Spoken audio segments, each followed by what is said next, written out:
Wednesday, July 17th, and man, am I glad to be back at the range. Yeah, slightly different angle here, trying to not be so terribly backlit. This is the second channel, but still some considerations. It's about 4 in the afternoon, fresh after work, about 84 degrees outside, which feels nice compared to the 97 it was yesterday and last week, where I was up in triple digits at altitude in Idaho.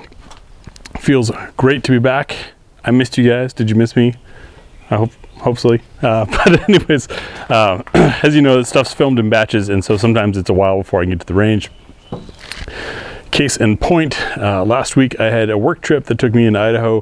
However, I did use my travel day, 8-hour drive, to get up there and meet up with OG's Danger Show. And we got to spend some time filming. Left the house at 4 a.m. so that I would get to where I needed to be, roughly.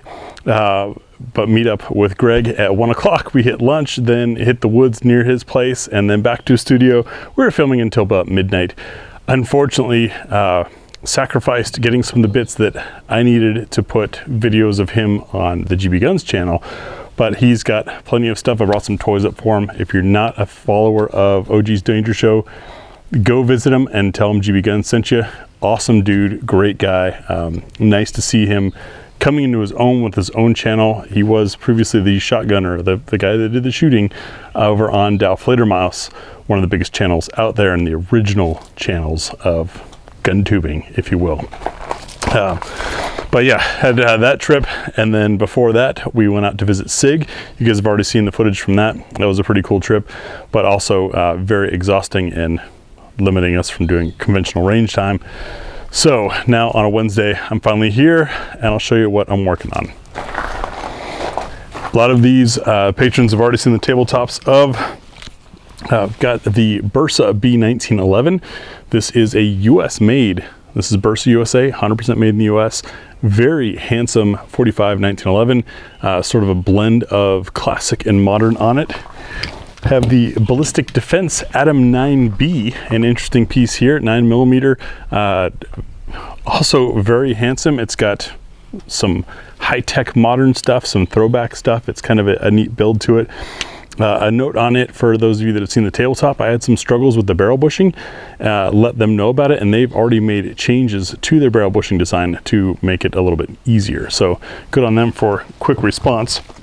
Then, long waited for, a patron-funded, patron-voted decision, CZ75-BD. This will be an interesting one. I'm not a fan of the little narrow slides that are hard to reach, especially when the frame wants to pinch you. But I'm sure there's ways around that. It just takes a matter of training. With the Sharps Bros macro grip module, this is their grip module that takes it up to 1.3 inches, the same width as a compact. It also gives you some thumb rests on there. The winning vote for which slide was the Maskus Precision XXL. So it's a 4.1 inch barrel slide combo on the Sharps Bros. Going to give that run through its paces and compare it against a standard macro grip, which I have with me as well. And I've got a Ground Power Mark 23 Q100 here because we've got some new 9mm in.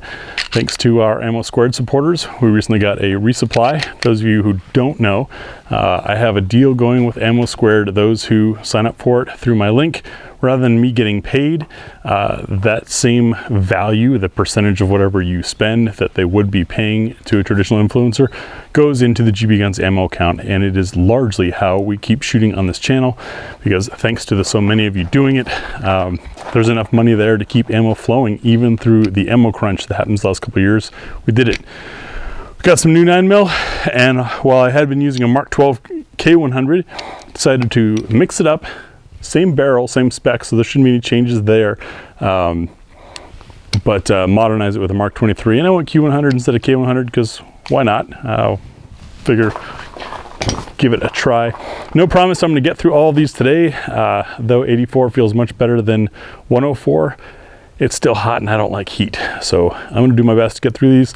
I'm also going to try to remember to give you guys little updates along the way, since that's been something that sometimes I forget to do. All right, I'm going to shut up and get to shooting. Update 1, CZ75-BD is complete. Patrons, you can look for this video to be coming soon. Thank you, by the way. sincerely, patrons, thank you for funding this. Thank you for choosing this and recommending it. It's not something I would have gone for myself, but I had a great time with this thing.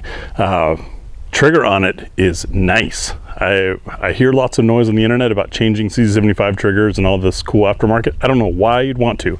I like it as is, the side swap, but other than that, it was pretty good. I did get a little pink mark in the web of my hand from that beaver tail biting as I had predicted, but that doesn't make me dislike the gun. This was a really nice shooter, and I can see why you guys recommended it. All right, back to shooting.